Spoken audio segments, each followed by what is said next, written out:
Hamza Ziani, ingénieur chef de projet au sein du pôle assainissement et eau potable, et je suis à CEREC depuis maintenant un peu plus de 10 ans.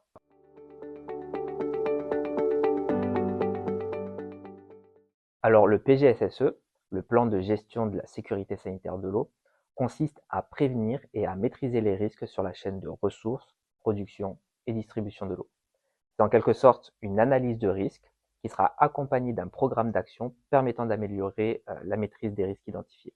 Donc, dans les faits, on va devoir visiter l'ensemble des ouvrages, captage, stockage, traitement, et à chacun de ces ouvrages, on va y associer une liste d'événements dangereux, tels que l'exposition aux risques naturels, le dysfonctionnement, la malveillance. En plus de ces ouvrages, les problématiques réseau, conduite d'adduction, de distribution, font partie de la démarche. Pour chaque événement dangereux, un risque brut peut être défini.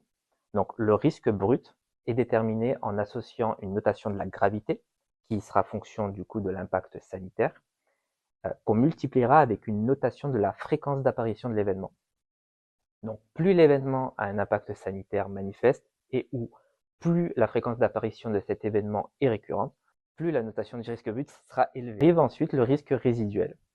Et pour ce faire, on va prendre en compte toutes les mesures de maîtrise de risque mises en place actuellement et on va l'obtenir en minimisant le risque brut en fonction de l'efficacité de ces mesures de maîtrise actuellement mises en place. Si la notation du risque résiduel reste moyenne ou importante, seront proposées des mesures de maîtrise complémentaires dans le cadre du programme d'action et de surveillance.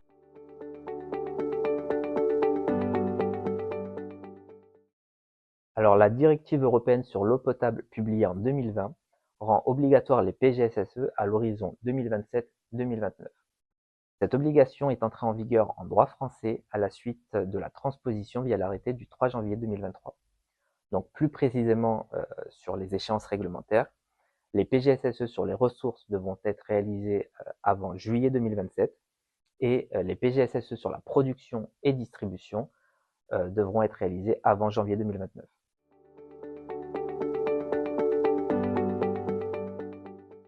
Alors on en a réalisé une cinquantaine environ. On a d'ailleurs fait les premiers PGSSE tests en 2020 dans le Cantal, soit avant la production du petit guide de l'ASTI réalisé en 2021. On peut citer les PGSSE de la communauté de communes du Gévaudan et de la communauté de communes du Cœur de Lozère, qui sont deux territoires plutôt ruraux, où on y trouve 19 communes. Et dans ces 19 communes, on a plusieurs petits hameaux éloignés mais desservis en eau potable, avec parfois leur propre système d'eau. Captage, traitement, stockage et distribution. Ce qui fait que dans ces deux intercommunalités, on retrouve près de 280 ouvrages. On peut aussi citer le PGSSE du SMGC, donc le syndicat mixte Garrigue-Campagne, dont le siège se trouve à Castelnau-le-Lez, où on y retrouve certes moins d'ouvrages, mais des risques différents car situés en zone urbaine.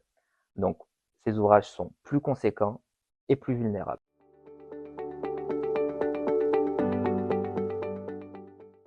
Alors je dirais pragmatisme, notamment avec cette adaptation aux enjeux et au territoire. On ne va pas citer, par exemple, les mêmes mesures de maîtrise de risque sur un territoire plutôt rural avec un territoire très urbain.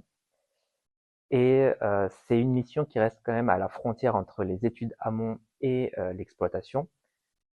D'ailleurs, on a au sein de ces règles des personnes issues de l'exploitation, ce qui nous aide pas mal sur ces missions-là.